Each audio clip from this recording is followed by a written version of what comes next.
Poderoso Deus, Criador dos céus e da terra, aqui está o teu Filho, Senhor, escolhido teu, Pai querido, para trazer a tua palavra essa noite, Senhor. Mas antes do teu Filho trazer a tua palavra, Pai querido, transforma o nosso coração, Senhor, em terra fértil, Pai querido, para a palavra que vai ser semeada aqui, Pai querido, caia em terra boa e germine e dê muitos frutos, Senhor. Usa o teu Filho mais uma vez, Pai querido, em nome de Jesus, Senhor. Amém. Obrigado. Cumprimento a igreja com a paz do Senhor. Quero convidar os irmãos a abrirem as suas Bíblias no Evangelho segundo Marcos, capítulo 1. Evangelho de Marcos, capítulo 1. Vamos ler o versículo de número 14 e o 15. Aleluia. Evangelho de Marcos, capítulo 1, versículo 14. E depois que João foi entregue à prisão, veio Jesus para a Galiléia pregando o evangelho do reino de Deus e dizendo: o tempo está cumprido e o reino de Deus está próximo. Arrependei-vos e crede no evangelho. Amém. Podeis sentar, irmãos. Quero louvar a Deus por mais uma oportunidade. Agradecer também ao nosso pastor pela oportunidade de nós estarmos aqui para ministrarmos a palavra de Deus neste culto de ensinamento, da Bíblia. E o pastor Leandro traçou para nós um tema aqui importante. E nós estamos falando todas as terças sobre evangelização, sobre discipulado, sobre obra missionária, e é nesse sentido a mensagem. Mas hoje Deus tocou no meu coração falar, irmãos, sobre arrependimento, sobre o papel da igreja no reino de Deus. E eu quero falar nessa noite, segundo a graça de Deus e aquilo que o Senhor colocou no meu coração, sobre reino de Deus e sobre reino das trevas. E o papel nosso como igreja neste reino de Deus. E é importante nós falarmos sobre o arrependimento. Nós vimos na Bíblia que Jesus, a sua mensagem principal era o arrependimento.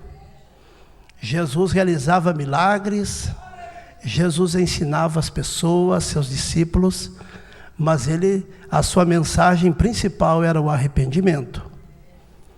Era para que as pessoas mudassem as suas vidas e se voltassem para Deus. A mensagem do precursor João Batista era uma mensagem de arrependimento.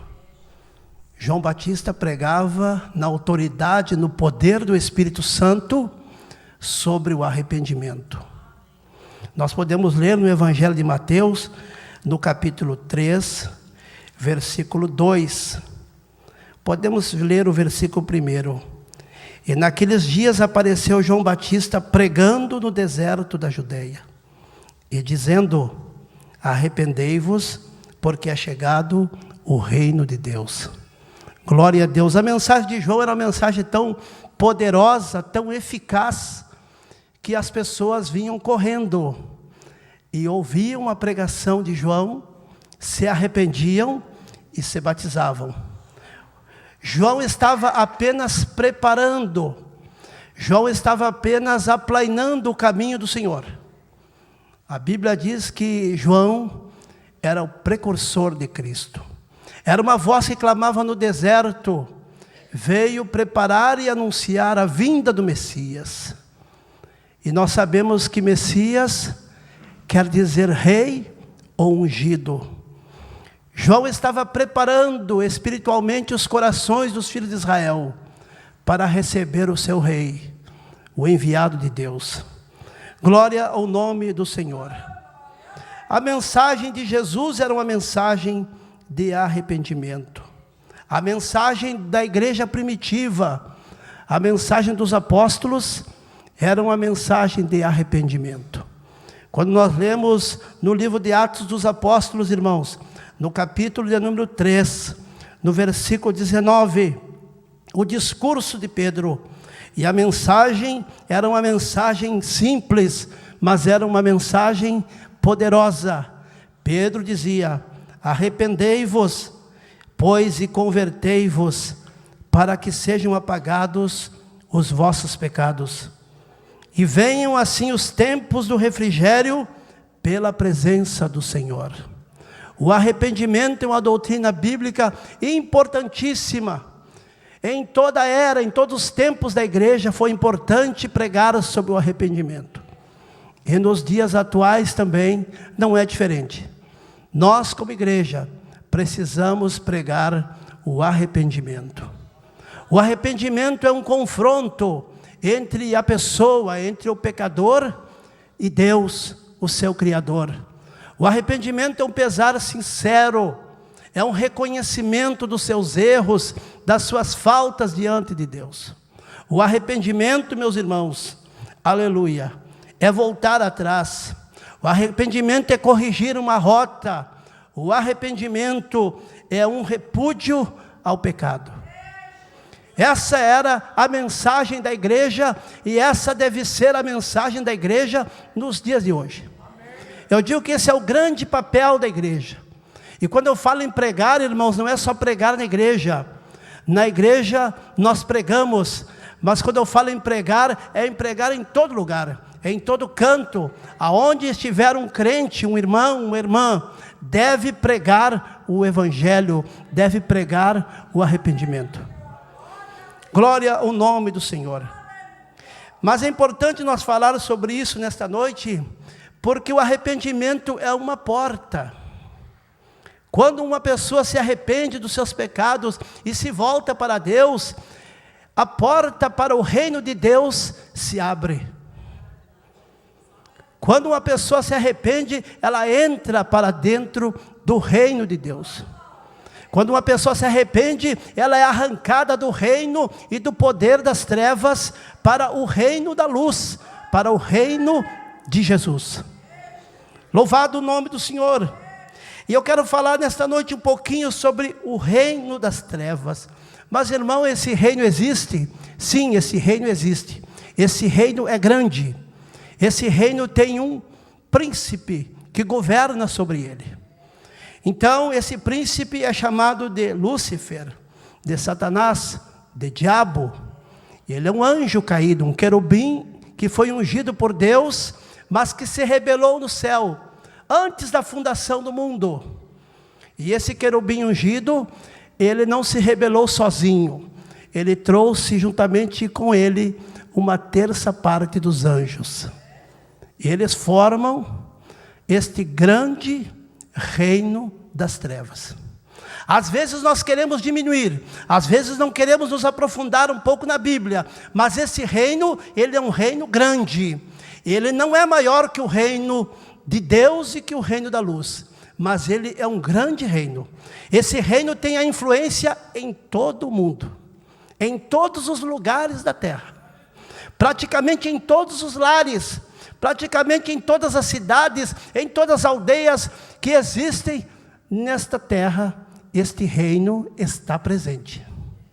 Este reino das trevas, ele é um reino espiritual. Nós não vimos este príncipe, nós não enxergamos, mas eles estão aí. Eles estão aí. E eles agem, a Bíblia diz, no mundo espiritual. Eles agem no mundo espiritual.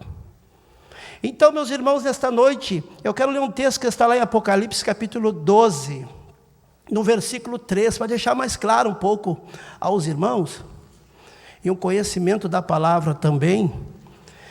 Capítulo 12, versículo 3, de Apocalipse.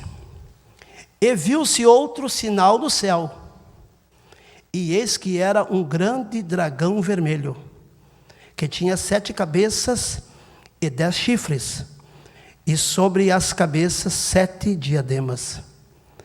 E a sua cauda levou após si a terça parte das estrelas do céu, e lançou-as sobre a terra. E o dragão parou diante da mulher, que havia de dar à luz, para que, dando ela a luz, lhe tragasse o filho. Então esse texto de Apocalipse nos fala, esse dragão vermelho é o príncipe deste reino das trevas, chamado Satanás ou Lúcifer. Esse texto diz a Bíblia que ele perseguia o filho da mulher. Essa mulher é Israel, o filho da mulher, Jesus. Satanás, o príncipe das trevas, ele tentou perseguir Jesus desde o seu nascimento. Quero dizer à igreja nesta noite, que os súditos deste reino são anjos caídos. E aqui no texto que eu li, fala que a terça parte dos anjos caiu junto com Satanás.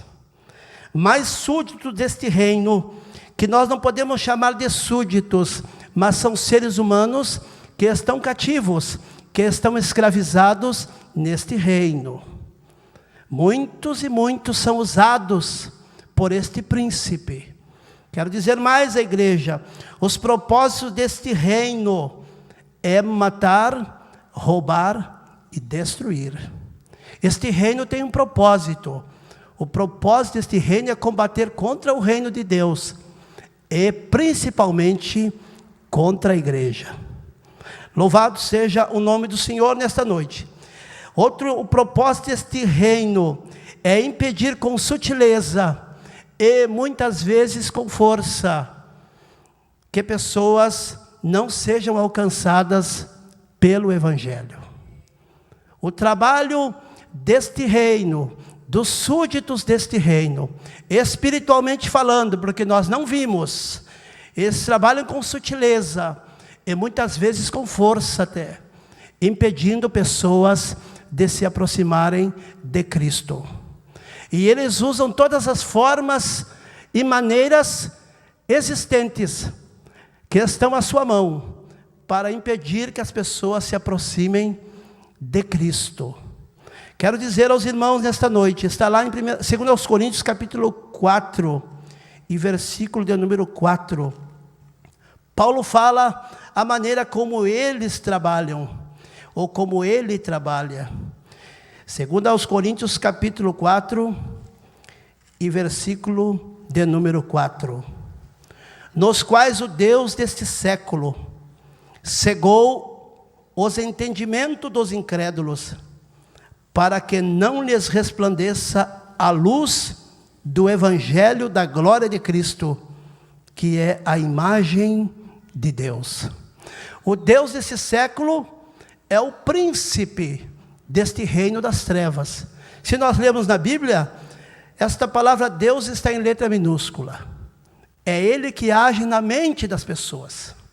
Aqui diz que Ele cegou o entendimento das pessoas, para que as pessoas não busquem a Cristo, para que as pessoas não venham até a luz do Evangelho, que é a glória de Deus. Porque quando as pessoas ouvem o Evangelho, quando as pessoas são atingidas por esta luz, as pessoas elas saem do reino das trevas e vêm para o reino da luz. Glória ao nome do Senhor. Eu falei aos irmãos que este reino das trevas, ele é um grande reino, e ele domina uma grande parte do mundo. Quando nós lemos a epístola de João, a primeira epístola, no capítulo 5 e no verso 19, a Bíblia diz que o apóstolo fala que este mundo, ele é do maligno, ou ele jaz no maligno. Ou quer dizer, este mundo está morto no maligno, espiritualmente falando. Porque você vê as pessoas que não são crentes, elas vivem uma vida normal. Elas trabalham, elas dormem, elas se alimentam, elas vão ao médico, elas fazem as coisas como nós fazemos, mas elas estão num outro reino. Elas estão dominadas pelo inimigo. As suas mentes estão cativas à sua vontade. Elas estão sobre um jugo espiritual. E elas não sabem. E muitas vezes elas não se dão por conta disso. E nós como igreja, aí é que entra o papel nosso. O nosso papel como igreja é alertar estas pessoas. é dizer para elas e mostrar para elas, irmão Alberi, o estado espiritual em que elas vivem, em que elas se encontram. Porque quando a Bíblia diz que as pessoas estão mortas no maligno, é porque elas estão mortas para Deus. Espiritualmente, elas continuam mortas. Paulo ensinava aos Efésios, no capítulo 2 da sua epístola, dizendo que nós, antes de conhecermos o Evangelho, estávamos mortos em nossos delitos e pecados. Nós fomos vivificados através do sangue que foi derramado por nós ali na cruz do Calvário. Nós estávamos sob o poder do reino das trevas, nós estávamos escravizados. Um dia eu estava estudando a palavra de Deus e me veio na mente, meus irmãos, eu acho que já falei aqui, me veio à mente, pastor João, aquele grande campo de concentração da Segunda Guerra Mundial, em que as pessoas ficavam escravizadas, estavam cativas, estavam presas naquele lugar difícil, porque elas estavam ali condenadas à morte. Elas estavam ali por um tempo, uns viviam alguns dias, outros viviam meses, alguns poucos anos, mas ia chegar um momento que eles iam ser jogados na câmara de gás e eles iam morrer. Eu quero dizer à igreja nesta noite, conjecturando, comparando as pessoas no mundo, elas estão num grande campo de concentração, espiritualmente falando. Este campo não é Uruguaiana, não é o Brasil, é todo o globo terrestre que está escravizado. As pessoas estão ali aguardando o momento de serem levados para aquela câmara de gás. Existe só um povo, existe só umas pessoas que podem mudar essa situação.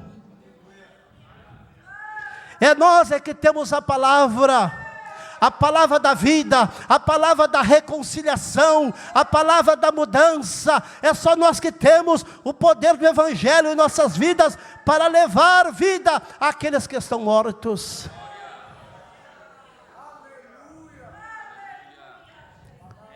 É muito sério isso, irmãos. Pode ser que tenha alguém lá dentro da tua casa, pode ser alguém que esteja comendo contigo na mesa, alguém que você ama, mas continua sob os domínios deste príncipe das trevas.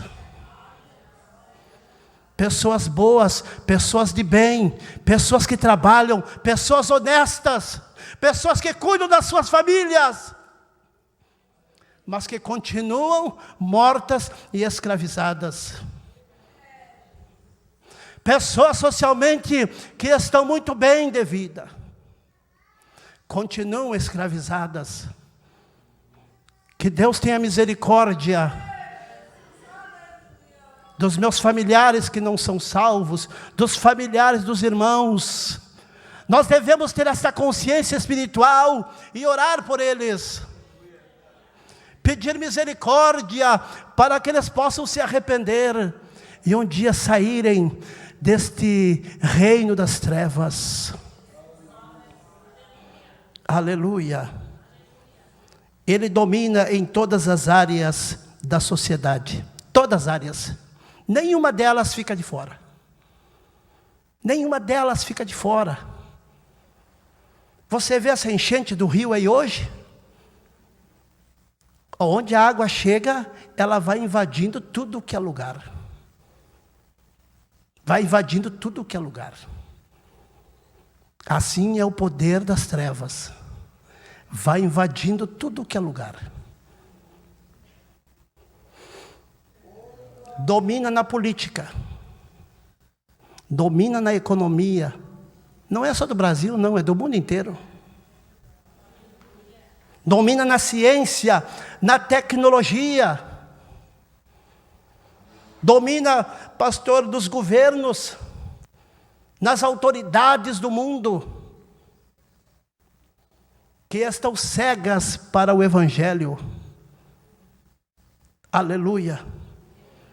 Domina sobre as religiões mundiais. Quase que 100% das religiões que existem no mundo estão sob o domínio e o engano deste príncipe das trevas. Aleluia. E nessa área, ele consegue enganar milhões de pessoas. Milhões de pessoas pelo mundo afora são enganadas por meio da religião.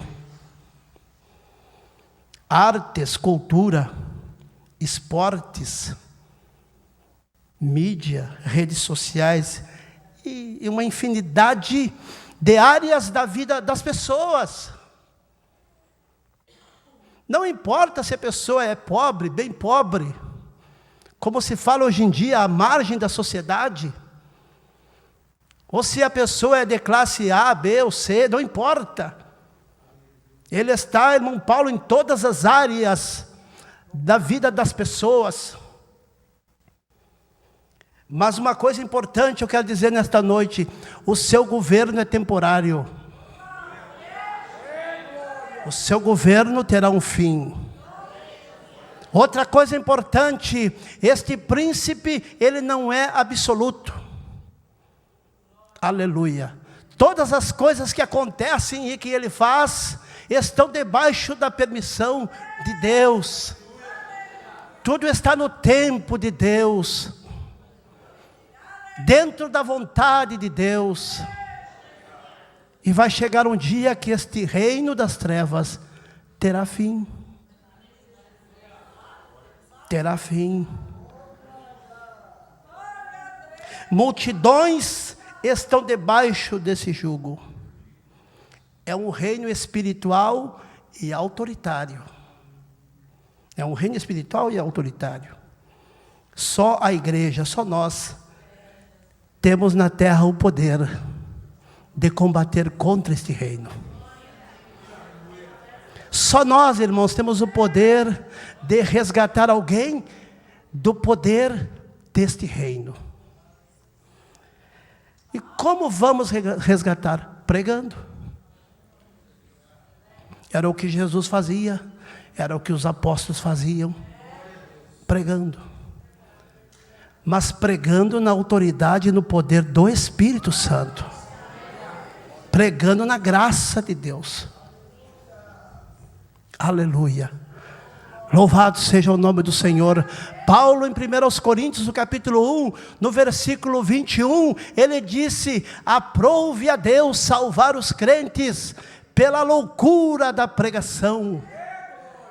Loucura da pregação não são palavras bonitas de homens, são palavras com autoridade de Deus. Para quebrar o jugo do inferno e de Satanás, somente o poder e a autoridade do Espírito Santo na vida do pregador, na vida da pregadora. Pessoas que se colocam diante de Deus, pessoas que vão aos pés do Senhor, pessoas que andam em santificação, é que podem enfrentar este reino, pregar a palavra de Deus com autoridade.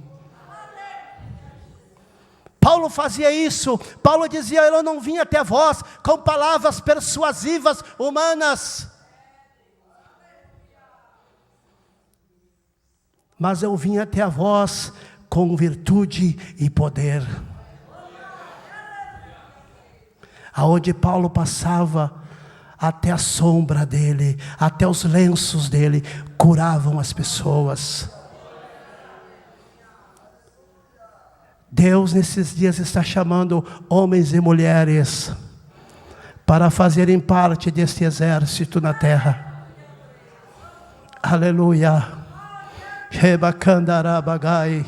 Pessoas que se coloquem diante de Deus. Pessoas que se consagrem e que anunciem a palavra de Deus. Aleluia. A Bíblia diz que os discípulos pregavam e o Espírito Santo cooperava com eles. Porque o homem só não faz nada, pastor. O Espírito Santo cooperava com sinais, prodígios e maravilhas. E eu pergunto à igreja nesta noite: será que o Espírito Santo mudou? Não, o Espírito Santo continua o mesmo.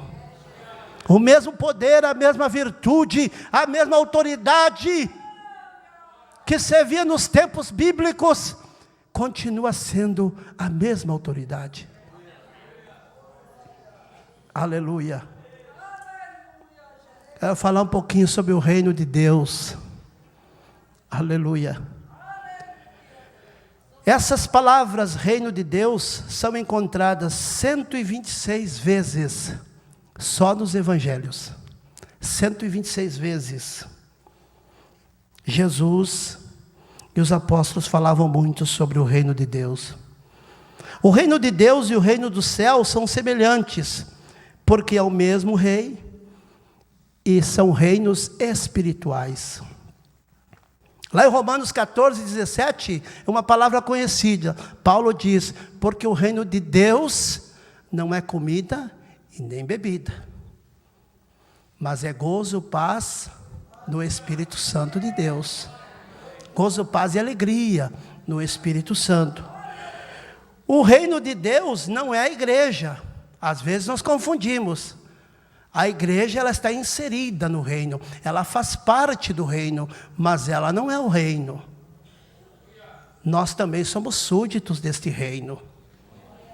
O reino de Deus é o domínio de Deus sobre toda a criação, sobre todos os homens, sobre todos os reinos.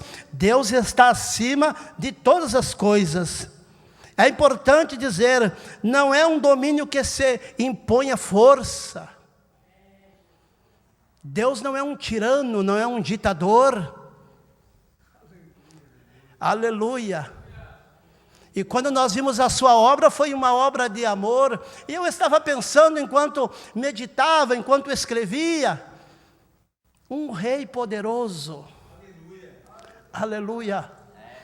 Um rei poderoso, dono de tudo e de todos, criador dos céus e da terra, fez as coisas que se veem e as que se não veem, tudo está sobre o seu domínio para sempre. Ele deixou tudo por minha causa e por tua causa. Aleluia, glória ao nome do Senhor.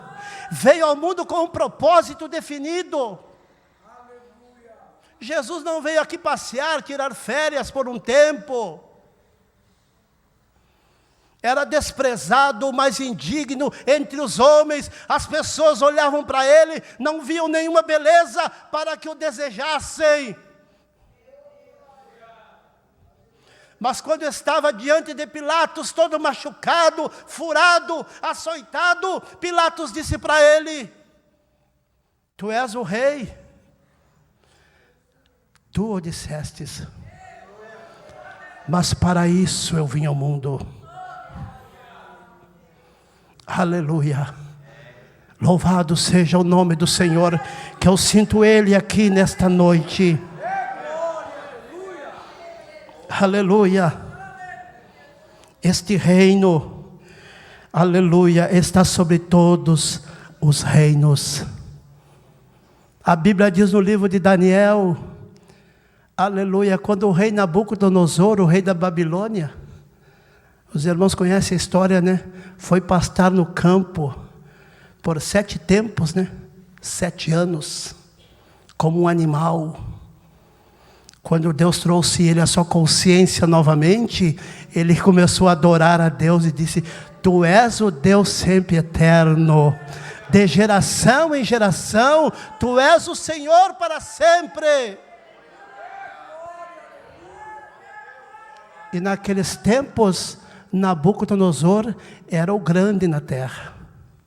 Mas ele reconheceu a autoridade e o poder deste rei. Glória ao nome do Senhor. O reino de Deus, ele está entre nós. Mas como eu falei, é espiritual. Ele é invisível aos nossos olhos. Nós não estamos enxergando o rei sentado no trono, não estamos vendo. Eu nunca vi. Mas nós sabemos que Ele está no seu trono. Este reino é invisível, ele é espiritual. O reino de Deus se tornará visível.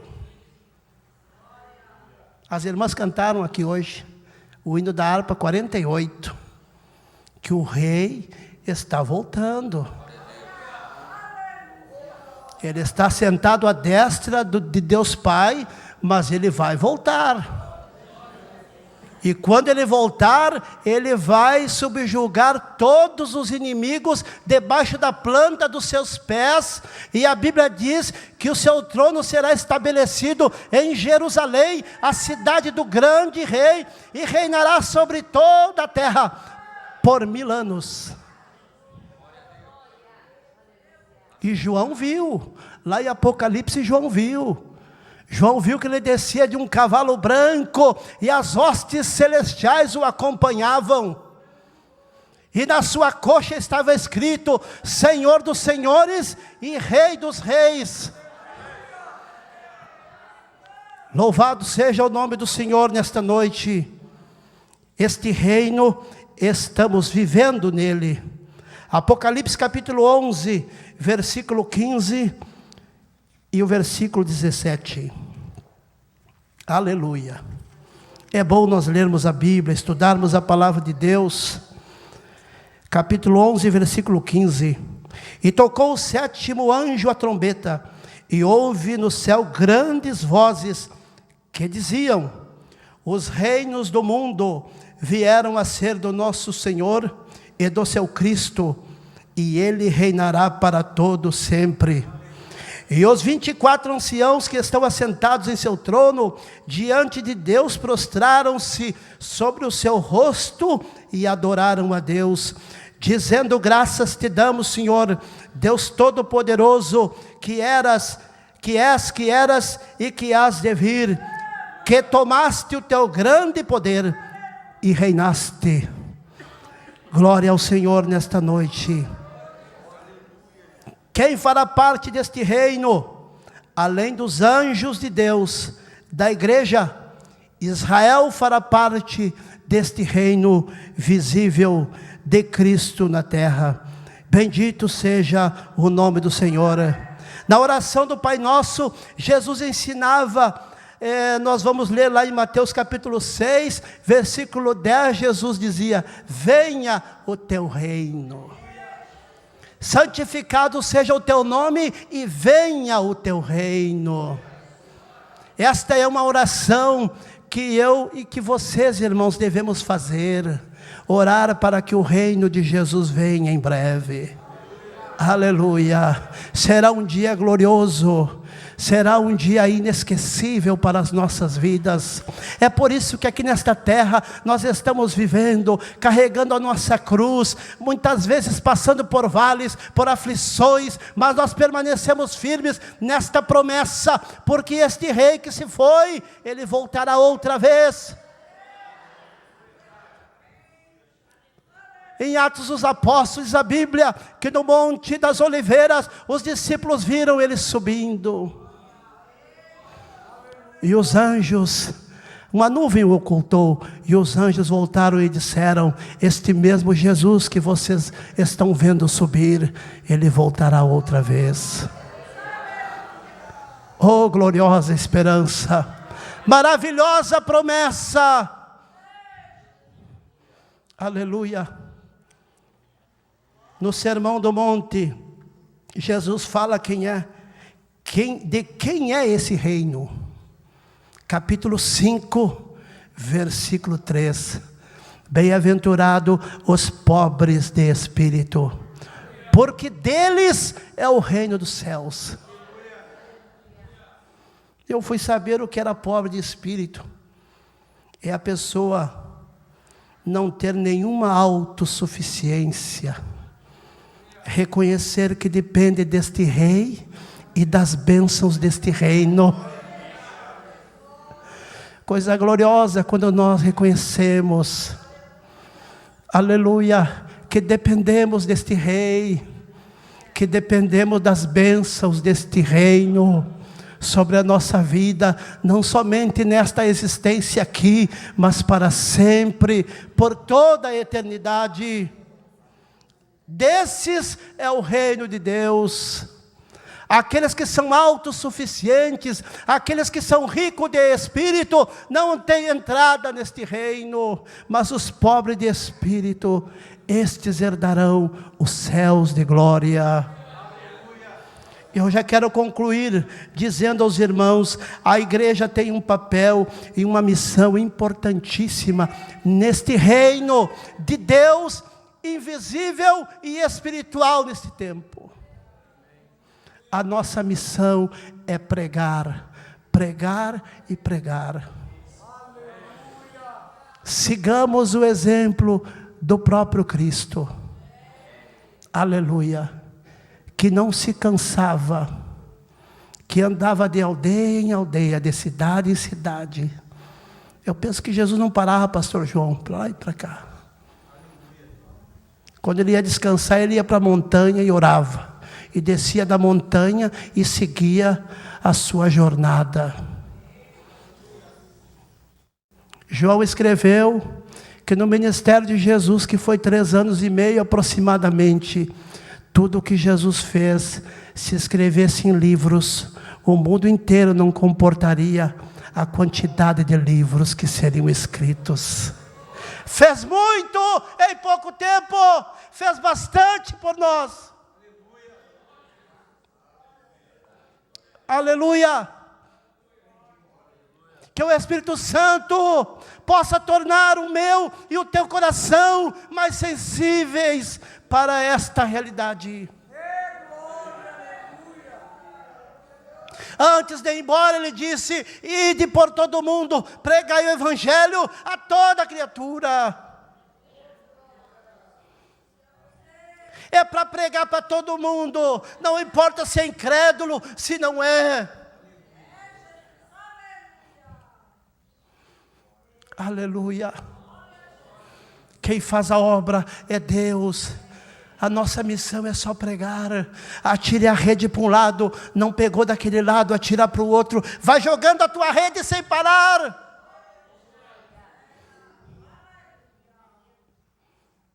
Aleluia. Quando eu vejo o trabalho da igreja, no presídio, lá no lixão da cidade, em lugares difíceis, eu fico pensando, a igreja está fazendo a obra mais importante de todas que são feitas na terra. Aleluia. Precisamos pregar o arrependimento e a salvação, porque é a porta que se abre para as pessoas entrarem para o reino. Quem entra para o reino é amigo do rei. Coisa gloriosa ser amigo do rei. Esse amigo não falha, está presente em todo o tempo, em todos os momentos. E as bênçãos dele nos acompanham. O cuidado, a misericórdia, a sua mão continua sempre estendida. Nós temos no reino da luz. Aleluia. É o único meio das pessoas serem livres deste poder, deste reino das trevas. Vamos ler o último texto e eu já vou encerrar. Carta de Paulo aos Colossenses, capítulo de número 1. Colossenses, capítulo de número 1. Bendito é o nome do Senhor. Aleluia. Glória ao nome do Senhor. Aleluia, aleluia. Está aqui. Versículo 13. Colossenses 1 e 13. E ele nos tirou da potestade das trevas. Essa potestade, no original, quer dizer, do império das trevas. Do poder das trevas. Ele nos tirou da potestade das trevas e nos transportou para o reino do Filho do seu amor, em quem temos a redenção pelo seu sangue, a saber, a remissão dos pecados. Existe um reino grande do outro lado. Eu estive lá por um tempo. Quebacarabaxarabagai. Muitos irmãos que estão aqui já tiveram lá daquele outro lado. E há momentos da minha vida neste lado de lá, que eu pensava que não tinha mais solução. Aleluia. Isso que falo nesta noite é algo muito importante, meus irmãos. Eu não quero emocionar ninguém, não. É a palavra, é o Espírito Santo que vai falar contigo.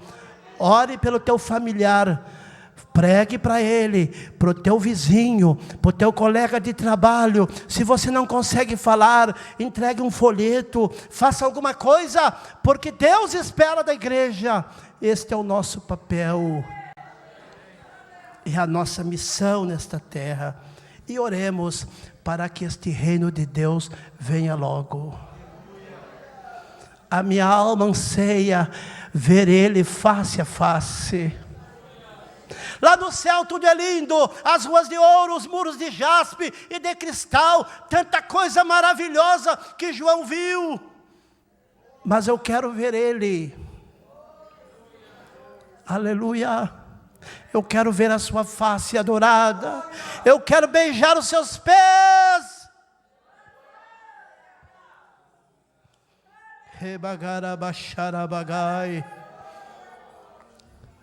Porque Ele é o meu Rei.